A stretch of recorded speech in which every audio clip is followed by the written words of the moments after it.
Doctor فرحت ہاشمی صاحبہ کے مستند بیانات سننے کے لیے ہمارے چینل قرآنک پلس کو سبسکرائب کریں۔ یہاں قرآن و حدیث کی روشنی میں حقیقی رہنمائی اور روحانی ترقی کے خزانے ملیں گے۔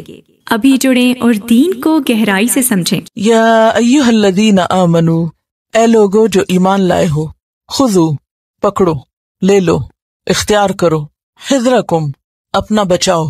حذر اور حذر کا ایک ہی معنی ہوتا ہے کسی خوفناک چیز سے ہوشیار اور چوکنا ہونا، الرٹ ہونا۔ تو خذو حذرکم، اپنا بچاؤ کر کے رکھو، محتاط رہو، یا یہ کہ وہ چیز تیار رکھو جس سے تم اپنے آپ کو بچا سکو۔ فنفروا ثباتن، پھر نکلو، ثباتن الگ الگ۔ فنفروا کا لفظ جو ہے نون فیرے سے ہے، نفر، نفری کا لفظ اردو میں بھی استعمال ہوتا ہے۔ نفرہ کا معنی ہوتا ہے نکلنا، جانا۔ تو نکلو، اور مراد ہے جنگ کے لیے نکلو۔ ثباتن، ثبتن کی جمع ہے، تے بے چھوٹی تے الف کے بغیر، ثبتن۔ ثبتن کہتے ہیں دستوں کو، ٹکڑیوں کو۔ تو نکلو الگ الگ دستوں کی شکل میں یا ٹکڑیوں کی شکل میں، چھوٹے گروپس کی شکل میں۔ اوانفروا، یا نکلو جمیعاً، اکٹھے، سارے کے سارے، یعنی اکٹھے بھی نکل سکتے ہو اور الگ الگ دستوں کی شکل میں بھی نکل سکتے ہو، جیسے کہ سورۃ التوبہ میں آتا ہے انفروا خفافا وثقالا، نکلو ہلکے ہو یا بوجھل، یعنی تھوڑے ہو یا کم۔ اب انفروا جمیعا، یا پھر سب نکلو۔ اب سوال یہ پیدا ہوتا ہے کہ کیا کسی جنگ کے موقع پر سب کا نکلنا ضروری ہے؟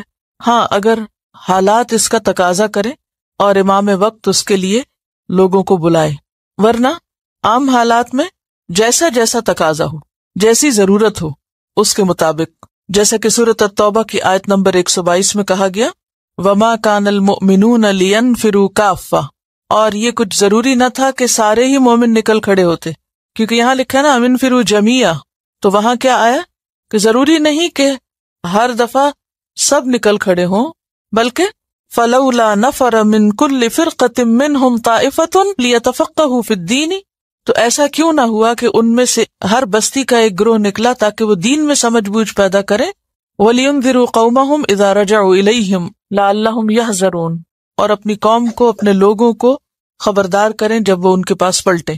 تو اس سے کیا پتہ چلتا ہے کہ پھر سب کے سب ایک کام نہیں کریں گے، کچھ لوگ اپنے آپ کو تعلیم کے کام کے لیے مخصوص کریں گے، اور وہ اس کام میں مہارت پیدا کر کے دوسروں کو بھی فائدہ پہنچائیں گے۔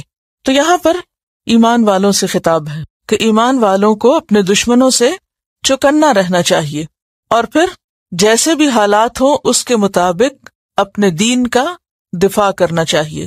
اور پھر یعنی یہاں سے یہ پتہ چلتا ہے کہ مومن جو ہے وہ ہوشیار ہوتا ہے، سمجھدار ہوتا ہے، یعنی معاملہ فہم ہوتا ہے، خطرات کو محسوس کرتا ہے، حالات کو فورسی کر سکتا ہے، اس کے مطابق تیاری رکھتا ہے۔ تو یہاں اہل ایمان کو دین کے، خدا کے دشمنوں کے مقابلے میں چوکنا رہنے کے لیے کہا جا رہا ہے کہ تم اپنا بچاؤ رکھو، محتاط رہو۔ اب آپ مجھے یہ بتائیے کہ یہ جو نصیحت کی جا رہی ہے اس کی غرض کیا ہے؟ کیوں یہ نصیحت کی جا رہی ہے؟ ایک تو یہ یاد رکھیے کہ ہر آیت اپنے ایک خاص کانٹیکسٹ میں بھی ہے۔ اس آیت کا کانٹیکسٹ کیا ہے؟ سورۃ النساء کہاں نازل ہوئی؟ مدینہ میں نازل ہوئی۔ مدینہ میں جنگ احد کے بعد حالات بہت خراب ہو گئے تھے، مسلمانوں کے اوپر دشمنوں کا ایک طرح سے خوف رہنے لگ گیا تھا، کیونکہ وہ ایک محاورہ بھی ہے نا کہ دودھ کا جلا چھاچھ بھی پھونک پھونک کے پیتا ہے۔ اس کا مطلب کیا کہ اگر آپ ویری ہاٹ ملک ہو نا، اگر تو آپ اچانک پی لیں تو کیا ہوتا ہے؟ منہ جل جاتا ہے۔ جب منہ جلتا ہے تو پھر آئندہ آپ ہر چیز جو دودھ سے ملتی جلتی شکل کی ہو اس کو بھی پھونک پھونک کے یعنی ٹھنڈا کر کر کے پیتے ہیں، جس میں سے چھاچھ ہوتا ہے، لسی جس کو آپ بولتے ہیں۔ تو لسی تو آلریڈی ٹھنڈی ہوتی ہے، اب جس کا منہ دودھ سے جل گیا ہو وہ اتنا محتاط ہو جاتا ہے کہ وہ لسی میں بھی پھونکے مار کے پیتا ہے۔ تو یہ کس چیز کے لیے محاورہ ہے؟ احتیاط کے لیے، کہ وہ بہت محتاط ہو جاتا ہے۔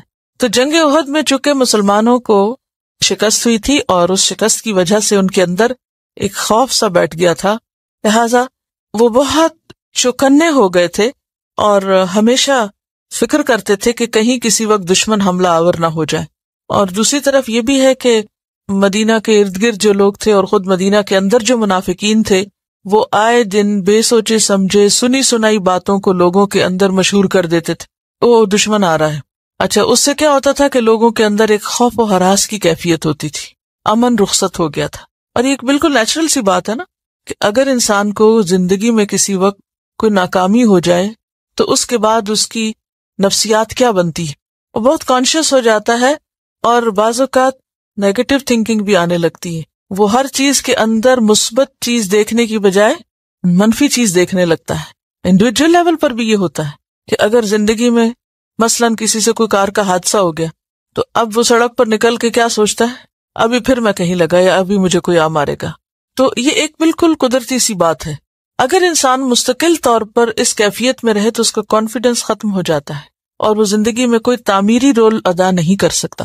تو ایسی صورت میں بجائے اس کے کہ انسان ایک خوف کا شکار رہے اور ہر وقت ہر آواز اور ہر شور پر اس کا دل بیٹھ جائے اور وہ ڈرنے لگے اور ڈر ڈر کے جیے, تو اس میں یہ ہے کہ انسان جب خوف کی نفسیات میں جیتا ہے تو تعمیری کام نہیں کر سکتا, اٹھ نہیں سکتا, اپنی صلاحیتوں کو صحیح طور پر استعمال نہیں کر سکتا. تو اس کا حل بتایا جا رہا ہے, اور وہ حل کیا ہے؟ ڈرنے کی بجائے کیا کرو؟ محتاط رہو, اپنی سرحدیں مضبوط رکھو, اپنا پہرا مضبوط رکھو, اپنی تیاری پوری رکھو. ڈرنے کی کیا ضرورت ہے؟ اب آپ دیکھیے کہ ایسے ہی جیسے کسی کے گھر میں خدا نخواستہ چوری ہو جائے تو اس کے بعد عموماً لوگ کیا کہتے ہیں, یہ گھر ہی چھوڑ دو. یہی ہوتا ہے نا, یہ گھر چھوڑ دو, یہ گھر ٹھیک نہیں. ابھی وہ تو آپ کہیں بھی جائیں گے تو کچھ بھی ہو سکتا ہے. تو مشکل صرف گھر چھوڑنے سے حل نہیں ہوگی, بلکہ اس کے لیے کیا کرنا ہوگا؟ خذوا حذرکم, اپنا بچاؤ رکھو, محتاط رہو, دروازے کھلے نہ چھوڑو, سیکیورٹی کا انتظام رکھو, اور اس کے ساتھ ساتھ جنگی تیاریاں بھی رکھو. فانفروا ثباتن او انفروا جمیعا, حالات جس چیز کا تقاضا کرے اس کے مطابق اقدام کرو. کتنا خوبصورت سبق ہے اجتماعی زندگی کے لیے بھی اور انفرادی زندگی کے لیے بھی, کہ انسان کو اگر کبھی کوئی نقصان ہو جائے کسی بھی وجہ سے تو انسان پھر مایوس نہ ہو, خوف زدہ نہ ہو اور پیچھے کو نہ پلٹے اور سنی سنائی باتوں پر یقین نہ کرے, کیونکہ خوف زدہ انسان کی ایک اور نفسیات ہوتی ہے کہ وہ وہمی بھی بہت ہو جاتا ہے, توہمات کا شکار ہو جاتا ہے, سنی سنائی باتوں پہ یقین کرنے لگتا ہے. کیوں؟ کیونکہ وہ اپنا کانفیڈنس کھو چکا ہوتا ہے. تو یہاں پر ایک طرح سے کانفیڈنس بحال کرنے کا طریقہ بتایا جا رہا ہے, اور پھر وار ٹیکٹکس بتائی جا رہی ہیں کہ تم جیسے مناسب سمجھو اس کے مطابق کام کرو. وَإِنَّ مِنْكُمْ, اور بے شک تم میں سے کن میں سے؟ مسلمانوں میں سے. لمن, البتہ جو, لَيُبَطِّئَنَّ, البتہ ضرور دیر لگائے گا, سستی دکھائے گا, کہ تم میں ایسے لوگ موجود ہیں. اور اشارہ کن کی طرف ہے یہاں؟ منافقین کی طرف, کہ جو ہیلے بہانے کر کے پیچھے رہیں گے, وہ نکلنا نہیں چاہیں گے, عذر معذرتیں کریں گے. فَإِنْ أَصَابَتْكُمْ مُصِيبَةٌ, پھر اگر پہنچے تم کو کوئی مصیبت, یعنی وہ تو ہیلے بہانے کر کے پیچھے رہ گئے اور تم نکل گئے, اور پھر اگر کوئی مصیبت آئی تم پر جیسے کہ جنگ احد میں آئی, قالا, تو اس نے کہا, کس نے؟ ایسے لوگوں نے جو خود نہیں نکلتے اور بہانے کرتے ہیں, قد انعم اللہ علیہ, کہ تحقیق اللہ نے مجھ پر تو بڑا ہی انعام کر دیا, مجھ پر تو اللہ کا بڑا فضل ہو گیا. وہ کیسے؟ اذ لم اکن, جب کہ نہیں تھا میں, معہم, ان کے ساتھ, یعنی شکر ہے میں جنگ پر نہیں گیا, شہیدن, حاضر, میں جنگ میں موجود نہ تھا, یہ مجھ پر بڑا اللہ کا فضل ہوا, کیونکہ اگر میں جاتا تو میرا بھی یہی حال ہوتا, مجھے یہ نقصان اٹھانا پڑتا. تو یہ بات کیوں کی جا رہی ہے؟ یہ بھی مسلمانوں کو کانشیس کرنے کے لیے اور محتاط رہنے کے لیے. وہی جو بات ہے نا کہ مومن جو ہے وہ کیس اور فطن ہوتا ہے, وہ حالات کو دیکھ کر اندازہ کر لیتا ہے, اس کی نظر گہری نظر ہوتی ہے, اور وہ حقائق کو اندر تک تہ تک جا کے دیکھتا ہے, صرف اوپر اوپر سے نہیں چیزوں کو دیکھتا, گہری نظر سے دیکھتا ہے. تو اب حالات بتائے جا رہے ہیں, کیونکہ منافقین کی منافقت سب پر تو نہیں کھلی ہوئی تھی, تو منافقین مسلمانوں کے اندر ملے ہوئے تھے اور مسلمانوں کے گروہ کا حصہ سمجھے جاتے تھے. اب جب کسی خوف کے موقع پر یا کسی جنگ کی دعوت کے موقع پر انہیں بلایا جاتا تو وہ اس طرح ریاکٹ نہیں کرتے تھے جس طرح مخلص مومن کرتے تھے. مخلص مومنوں کا طریقہ کیا تھا؟ جیسے آپ پیچھے پڑ چکے ہیں کہ جنگ احد کے اگلے ہی دن جب بلایا گیا تو وہ پھر نکل پڑے, منافقین نہیں نکلتے تھے، کام چور لوگ تھے، کسی بھی قربانی کے موقع پر جان چھڑاتے اور بہانے کر کے پیچھے رہ جاتے. یہ جو بطا کا لفظ ہے نا، لَيُبَطِّئَنَّ، یہ بے توئے حمزہ سے ہے. بط ان کا مطلب ہوتا ہے سست ہونا، پیچھے رہنا، دیر لگانا، ڈھیلا پڑنا، اور بعض اوقات دوسروں کی بھی ہمتیں پست کرنا. اس طریقے سے نہ خود کام کرنا، نہ کرنے دینا، نہ دوسروں کے لیے کوئی اچھی مثال بننا. کیونکہ عموماً ایسا ہوتا ہے نا کہ اگر کسی گروہ کے اندر ایک شخص بہادر ہو، کریجیس ہو، ہمت والا ہو، مشکل وقت میں ڈرنے، گھبرانے اور پریشان ہونے کی بجائے ایک ڈیسیژن لے کے نہیں، اس کام میں کیا مشکل ہے، کوئی مشکل نہیں، یہ کرنا ہے اور یہ ہو سکتا ہے، یعنی چیلنجز قبول کر سکتا ہو، تو جو ضعیف الاعتقاد اور کمزور قسم کے لوگ ہوتے ہیں وہ اس کے حوصلے کو دیکھ کر کیا کرتے ہیں، وہ بھی اٹھ کھڑے ہوتے ہیں، وہ بھی حوصلہ مند ہو جاتے ہیں. لیکن اگر کسی گروہ کے اندر صرف حوصلے پست کرنے والے لوگ ہوں، سست مزاج لوگ ہوں، کام نہ کر کے دینے والے ہوں، تو ان کا وجود معاشرے کے اندر نقصان دہ ہوتا ہے.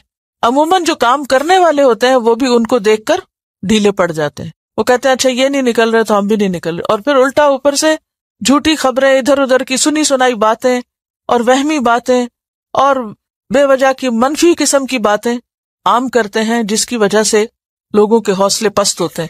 تو اللہ تعالیٰ خبردار کر رہے ہیں کہ دیکھو تمہارے اندر، تمہارے معاشرے میں ایسے لوگ موجود ہیں جو خود بھی پیچھے رہیں گے، چھپ جائیں گے، خطرے کے وقت نظر نہیں آئیں گے، دیر لگائیں گے، بہانے کریں گے، اور جب تم نکلو اور تمہیں کوئی مشکل پیش آئے تو پیچھے سے خوش ہو کے کہیں گے کہ شکر ہے ہم نہیں گئے اور شکر ہے ہم بچ گئے. اور ویسے بھی منافقین کا حال پیچھے آپ پڑھ چکے ہیں سورۃ آل عمران آیت 120 میں، وَإِن تُصِبْكُمْ سَيِّئَةٌ يَفْرَحُوا بِهَا، کہ جب تم پر کوئی تکلیف آتی ہے تو وہ کیا کرتے ہیں، خوش ہوتے ہیں. سورۃ التوبہ آیت 50 میں آتا ہے وَإِن تُصِبْكَ مُصِیبَةٌ، اگر آپ پر کوئی مصیبت آتی ہے، یقولوا، تو کہتے ہیں، قد اخذنا امرنا، ہم نے تو اپنا معاملہ سنبھال لیا، من قبل، اس سے پہلے ہی، وَيَتَوَلَّوْا وَهُمْ فَرِحُونَ، اور وہ منہ موڑ جاتے ہیں اس حال میں کہ وہ بہت خوش ہو رہے ہوتے ہیں کہ شکر ہے مصیبت ہم پہ نہیں آئی، انہی پر آئی. تو اس آیت سے پتہ یہ چلتا ہے کہ نیکی کے کاموں میں سستی دکھانا، پیچھے رہنا، کام کے وقت چھپ جانا، کام چوری کرنا، قربانی نہ کرنا، اور خصوصاً دین کے کاموں میں، اجتماعی کاموں میں جس میں اسلام کا، دین کا فائدہ ہو، سب مسلمانوں کی مصلحت ہو، ایسے کاموں میں دیر لگانا منافقت کی علامت ہوتا ہے.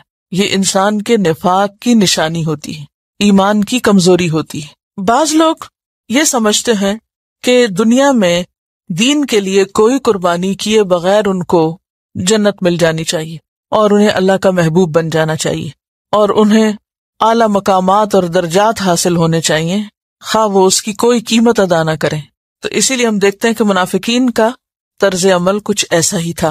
منافقین کا طرز عمل کچھ اسی قسم کا تھا. وہ کیا چاہتے تھے کہ ایک طرف دیندار بھی کہلائیں اور دوسری طرف ان کو کوئی قربانی نہ کرنی پڑے، کیونکہ وہ تو یہ چاہتے ہیں کہ ہماری تعریف ان کاموں پر بھی ہو جو ہم نے کیے ہی نہیں. تو یہاں پر ایسے ہی کردار کو کھولا جا رہا ہے کہ وَإِنَّ مِنْكُمْ لَمَن لَّيُبَطِّئَنَّ، تم میں سے بعض لوگ ایسے ہیں جو ضرور سستی دکھائیں گے، دیر لگائیں گے، پیچھے رہیں گے.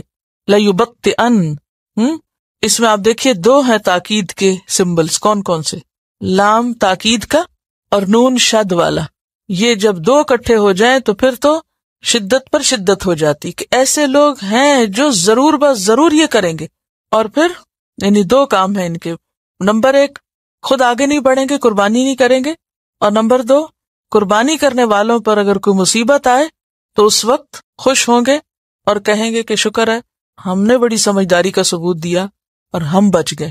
تو بچا کے نہ رکھ اسے کہ تیرا آئینہ ہے وہ آئینہ کہ شکستہ ہو تو عزیز تر ہے نگاہ آئینہ ساز میں.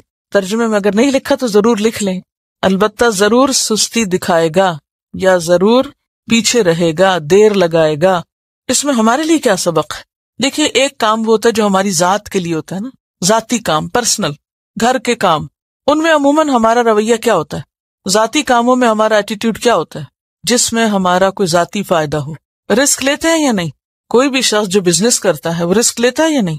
جب انویسٹمنٹ کر رہا ہوتا ہے رسک لیتا ہے نا، قربانی بھی کرتا ہے، وقت بھی لگاتا ہے، ہر چیز کا خطرہ مول لیتا ہے. بعض اوقات لوگوں کی طرف سے آنے والی مشکلات کو بھی برداشت کرتا ہے. لیکن آخر ایسا کیوں ہوتا ہے کہ جب دین کے کام میں کوئی قربانی کرنی پڑے، وقت یا مال یا جان لگانا پڑے، تو اس وقت ہم اس طرح آگے کیوں نہیں بڑھتے، اس طرح قربانی کیوں نہیں کرتے جس طرح ہم اپنے ذاتی کاموں کے لیے کرتے ہیں؟ یعنی ہم میں سے ہر ایک کو سوچنا چاہیے کہ یہ فرق کیوں ہے. آپ اپنے آپ کو انالائز کر سکتے ہیں. وہ کون کون سے کام ہیں جن کو آپ شوق سے جلدی سے فوراً کر لیتے ہیں، اور وہ کون کون سے کام ہیں کہ جن کو کرنے سے پہلے کئی دفعہ سوچتے ہیں اور پھر انتظار کرتے رہتے ہیں اور پھر آخر کار شرم کے مارے کر ہی لیتے ہیں. ہم میں سے ہر ایک کو اپنا جائزہ لینا چاہیے کہ میری جلدی کس چیز میں ہے اور میری تاخیر کس چیز میں ہے. اگر دنیا کے لیے جلدی ہے اور آخرت کے کاموں میں تاخیر ہے تو یہی منافقت. حضرت عمر رضی اللہ عنہ حضرت حذیفہ کو قسم دے کے پوچھتے ہیں کہ بتاؤ کہیں منافقین میں میرا نام تو نہیں لکھا ہوا تھا، کیونکہ ان کو حضور صلی اللہ علیہ وسلم نے بتا دیے تھے نا نام. تو کہتے ہیں میں تمہیں قسم دے کے پوچھتا ہوں کہ میرا نام تو اس لسٹ میں نہیں تھا. یہ عمر کہہ رہے ہیں جو اتنی قربانیاں کر کے مکہ چھوڑ کے مدینہ آئے ہیں، اپنا گھر بار چھوڑ کے سب کچھ، اور ہر موقع پر قربانیاں کرتے نظر آ رہے ہیں، جان سے، مال سے، وقت سے، ہر چیز سے. ان کو خوف ہے اور فکر ہے کہ دیکھو میرا نام تو نہیں اس لسٹ میں منافقین والی. لیکن آج ہم میں سے کتنے لوگ ہیں جو اپنے بارے میں منافقت کا خوف بھی رکھتے ہوں کہ کہیں ہمارے اندر تو کوئی ایسی سمپٹم یا علامت نہیں، کوئی ایسی چیز تو نہیں کہ جو ہمیں مخلص اہل ایمان سے نیچے لا کے کہیں اور کسی کیٹیگری میں شامل کر دے. ہم سب کو سوچنے کی ضرورت ہے. ایک چھوٹا سا ٹیسٹ میں آپ کو دے رہی ہوں، چھوٹی چھوٹی چیزوں کا جائزہ لیجیے. جب ہم گھر میں ہوور لگاتے ہیں تو کس دل سے لگاتے ہیں؟ اگر یہاں لگانا پڑے تو کس دل سے لگاتے ہیں؟ چھوٹا سا اپنے آپ کا اندر سے جائزہ لیجیے.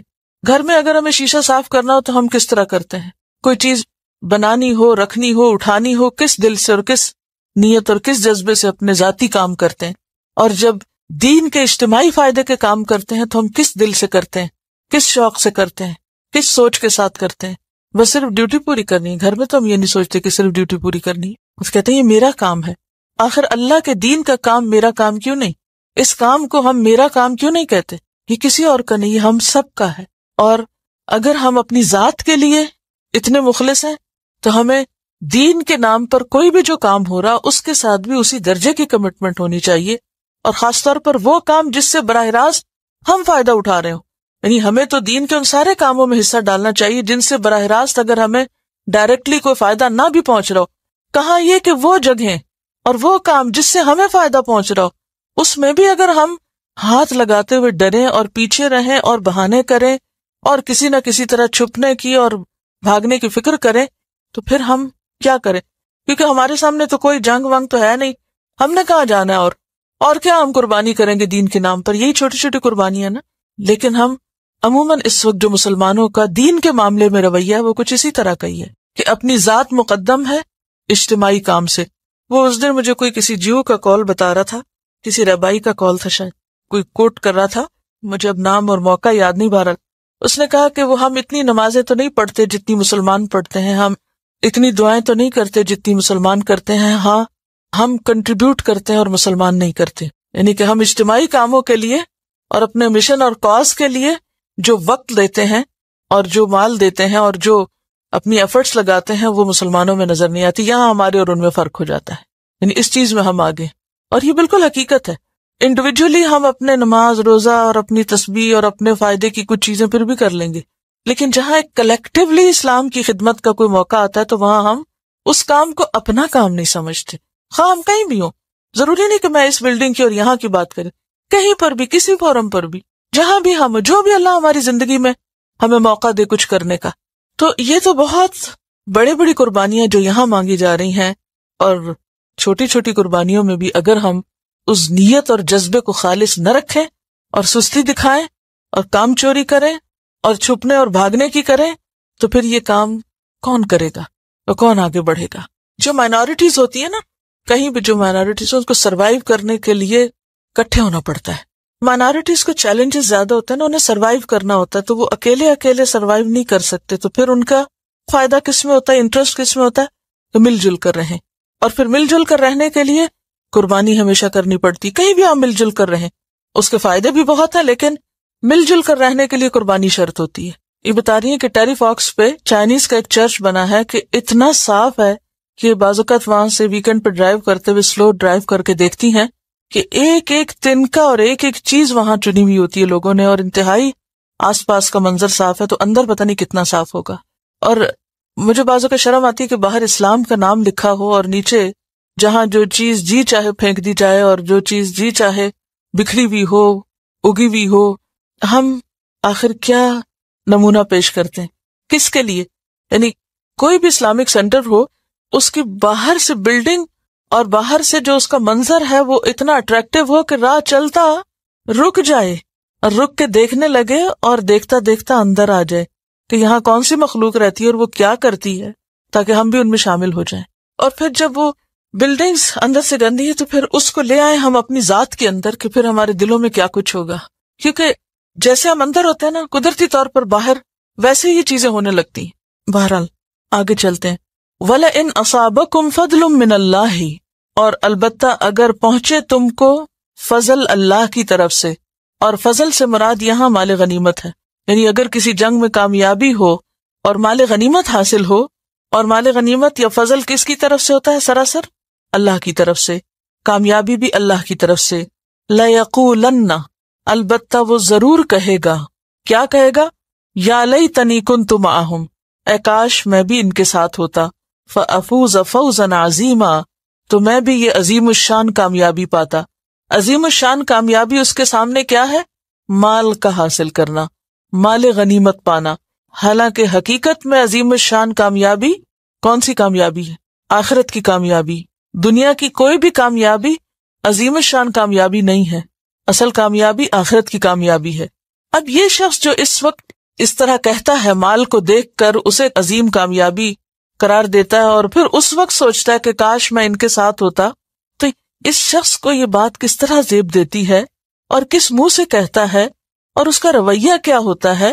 اور وہ یہ اس طرح کہہ رہا ہوتا ہے کہ الم تکم بینکم و بینہ مودہ، گویا کہ تمہارے اور اس کے درمیان کوئی قریبی تعلق، کوئی پیار محبت کا رشتہ تھا ہی نہیں۔ تو یہاں سے کأن سے لے کر مودہ تک کا جملہ جو ہے یہ جملہ معترضہ ہے، کلام کے بیچ میں آیا ہے۔ اس کو اگر آپ کسی بھی طرح باقی جملے سے الگ کر لیں تو بات زیادہ آسانی سے سمجھ میں آئے گی۔ اب سوال یہ پیدا ہوتا ہے کہ ایک سیدھے جملے کے بیچ میں ایک اور جملہ کیوں آیا؟ جملہ معترضہ نمبر 1 تو یہ ثابت کرتا ہے کہ یہ قرآن اللہ کا کلام ہے۔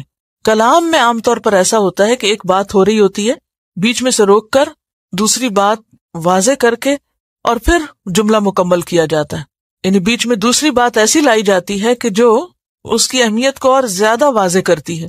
تو جملہ یوں مکمل ہو رہا ہے کہ اگر تمہیں اللہ کی طرف سے فضل پہنچے تو کہتا ہے کہ کاش میں ان کے ساتھ ہوتا اور بہت بڑی کامیابی پاتا، اور وہ شخص یہ بات اس انداز سے کہہ رہا ہوتا ہے کہ گویا تمہارا اور اس کا تو کوئی تعلق ہی نہیں تھا، اس کو تم سے کوئی دلچسپی نہیں تھی، تمہارے مشن سے کوئی دلچسپی نہیں تھی، اس کو ساری دلچسپی صرف اور صرف کس سے تھی؟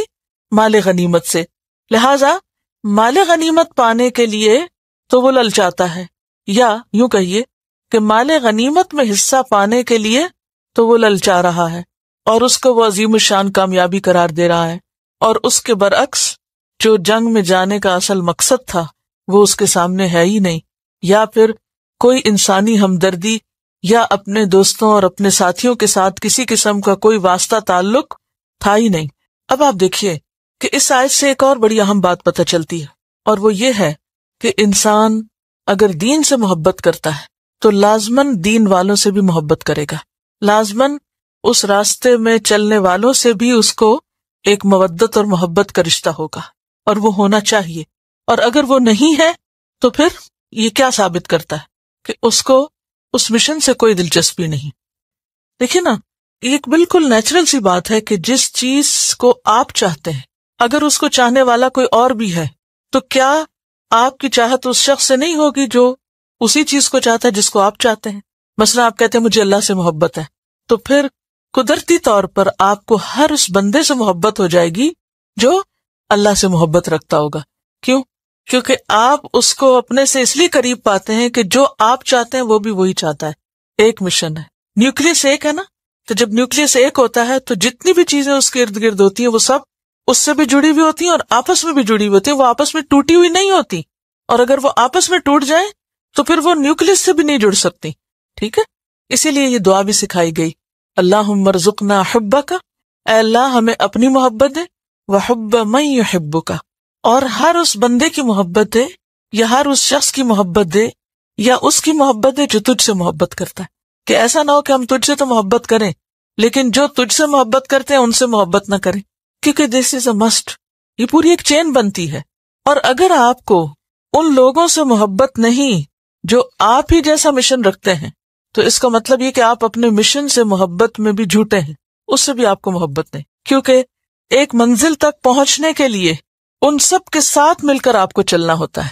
کوئی بھی شخص اس کام میں، خصوصاً دین کی خدمت کے کام میں، اکیلا نہیں چل سکتا، تنہا نہیں چل سکتا، اسے اپنے ساتھ اور لوگوں کی ضرورت ہوتی ہے. دنیا میں بھی آپ دیکھیے کہ کسی بھی بڑے کام کو کرنے کے لیے کوئی ایک بڑا پتھر ہی ہلانا ہٹانا ہو تو کیا کرنا ہوتا ہے؟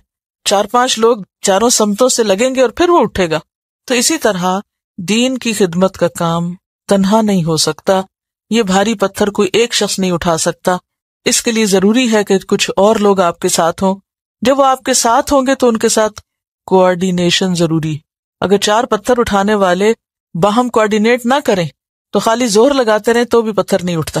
تو یہاں پر کیا کہا جا رہا ہے کہ ان لوگوں کی، ان منافقین کی حالت یہ کہ پہلے تو نکلتے نہیں، پھر اگر تم نکلو اور مصیبت اٹھاؤ تو خوش ہوتے ہیں اور کہتے ہیں شکر ہے ہم نے اپنا بچاؤ کر لیا، اور اگر تمہیں کوئی کامیابی ہو تو اس وقت یہ ضرور سوچتے ہیں کاش ہم بھی ساتھ ہوتے تو ہم بھی کامیاب ہوتے، اور یہ بھول جاتے ہیں کہ تمہارا اور ان کا ساتھ ہونے کا کوئی اور بھی سبب تھا، اور سبب بھی تھا ساتھ ہونے کا، محبت کا، مودت کا. محبت اور مودت کی وجہ کوئی مال نہیں تھا کہ تم اکٹھے ہوئے تھے مال غنیمت کمانے یا دنیا کے فائدے اٹھانے. تم تو سب اکٹھے تھے کس لیے؟ اللہ کے دین کی ترقی کے لیے، ایک مشن کے لیے.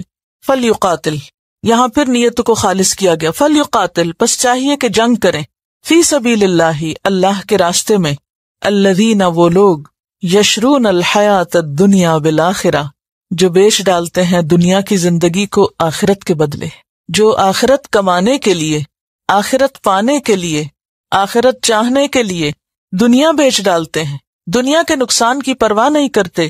انہیں چاہیے کہ پھر وہ جب اس راستے میں نکلیں تو خالصتاً اللہ کے لیے نکلیں. جیسے کہ وہ حدیث میں آتا ہے نا کہ جو اس لیے جنگ کرے لِتَكُونَ كَلِمَةُ اللَّهِ هِيَ الْعُلْيَا فَهُوَ فِي سَبِيلِ اللَّهِ، کہ اللہ کا کلمہ بلند ہو، وہی دراصل اللہ کے راستے میں نکلتا ہے.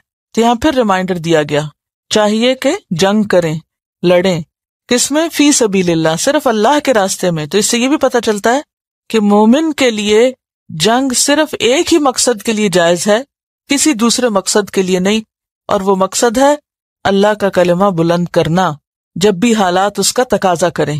جیسے پیچھے آپ سورۃ البقرہ میں پڑھ چکے نا، وَمِنَ النَّاسِ مَن يَشْرِي نَفْسَهُ ابْتِغَاءَ مَرْضَاتِ اللَّهِ، کہ لوگوں میں سے کوئی ایسا بھی ہے جو اللہ کی رضا پانے کے لیے اپنا آپ بیچ ڈالتا ہے، خود کو بھی بیچ ڈالتا ہے، کچھ بھی نہیں باقی چھوڑتا، مال اور اولاد اور باقی چیزیں تو اور بات ہے، وہ اپنا آپ بھی بیچ دیتا ہے. تو یہاں بھی کیا ہے کہ جو لوگ دنیا کی زندگی بیچ ڈالتے ہیں آخرت کی زندگی پانے کے لیے، مراد کیا؟ آخرت کی کامیابی پانے کے لیے، انہیں چاہیے کہ پھر وہ اپنی نیتیں درست رکھا کریں، اور جو بھی وہ کام کریں اللہ کے نام کی بلندی کے لیے کریں، نہ اپنا نام بلند کرنا اور نہ ہی کسی دوسرے کا. وَمَن يُقَاتِلْ فِي سَبِيلِ اللَّهِ، اور جو بھی اللہ کے راستے میں جنگ کرے گا، فَيُقْتَلْ، پھر مارا جائے، او یغلب، یا غالب آ جائے، فَسَوْفَ نُؤْتِیہِ، پس ان قریب ہم دیں گے اس کو، اجرًا عظیما، اجر عظیم. یعنی اس راستے میں اگر کوئی شخص کسی دشمن کے ہاتھوں مارا جائے یا پھر وہ کسی کو مار دے اور غالب آ جائے تو دونوں صورتوں میں، یعنی خواہ غازی ہو خواہ شہید، دونوں صورتوں میں اس کے لیے کیا ہے؟ اجر عظیم. تو اس آیت سے کیا پتہ چلتا ہے؟ نمبر 1 یہ کہ ایک مومن کسی دنیاوی مقصد کے لیے جنگ نہیں کرتا.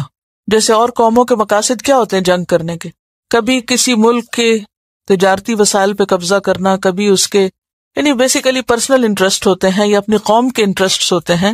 تو یہاں پر بیسیکلی کیا سکھایا جا رہا ہے کہ مومن کسی پر زیادتی کرنے کے لیے، ظلم کرنے کے لیے ان کی زمین یا ان کے وسائل اور ریسورسز پر قبضہ کرنے کے لیے جنگ نہیں کرتا، بلکہ وہ کس لیے جنگ کرتا ہے؟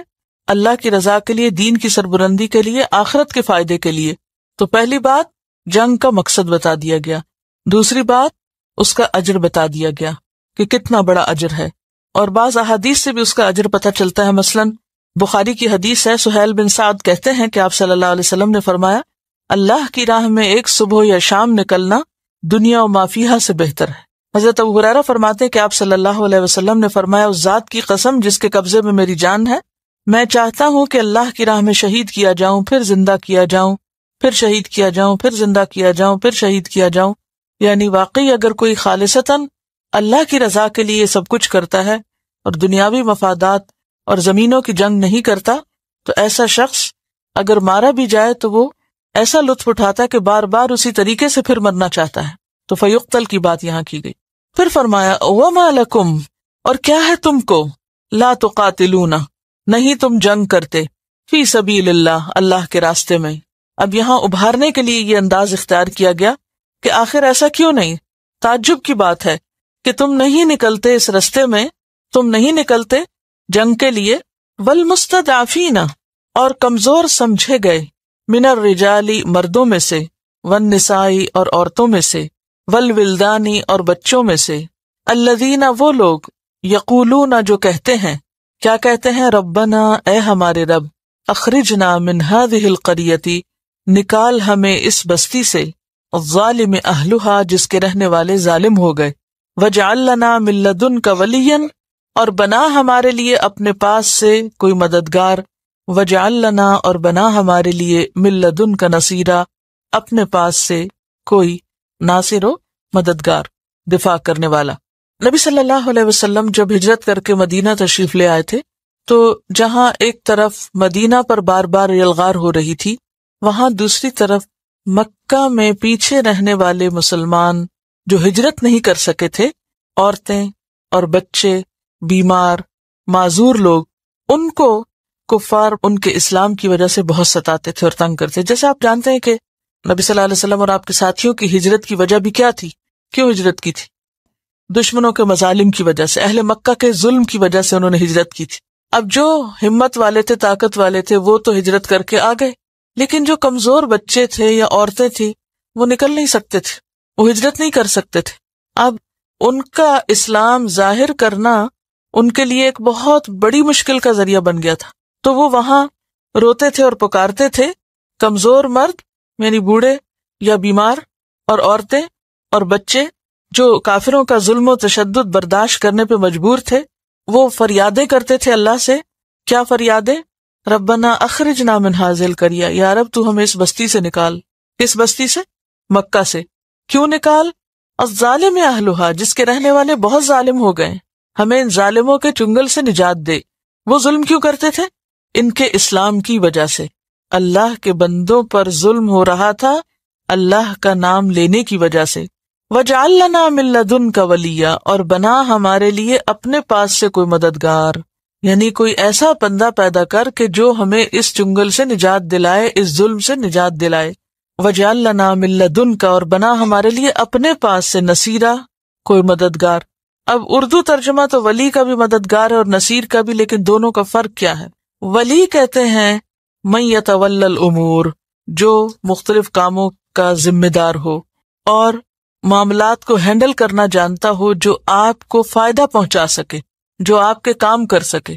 تو یا اللہ تو ہمارے لیے کو مددگار ایسا پیدا کر کہ جو ہمیں اس مشکل سے نجات دلائے، ہمارے لیے ایسا مددگار ثابت ہو کہ ہمیں ہماری اس مصیبت سے باہر نکالنے والا ہو۔ اور نصیر کا مطلب ہوتا ہے دفاع کرنے والا، کہ جو آ کے ہمیں پروٹیکٹ کرے اور جو ہمیں ڈیفینڈ کرے۔ حضرت ابن عباس جب اس آیت کو پڑھتے تو کہتے کہ میں اور میری ماں ان لوگوں میں سے تھے جنہیں اللہ نے معذور رکھا، یعنی اس آیت میں ہمارا ذکر ہے۔ عبداللہ بن عباس جی چھوٹے تھے نا۔ ڈاکٹر فرحت ہاشمی صاحبہ کے مستند بیانات سننے کے لیے ہمارے چینل قرآنک پلس کو سبسکرائب کریں۔ یہاں قرآن و حدیث کی روشنی میں حقیقی رہنمائی اور روحانی ترقی کے خزانے ملیں گے۔ ابھی جڑیں اور دین کو گہرائی سے سمجھیں۔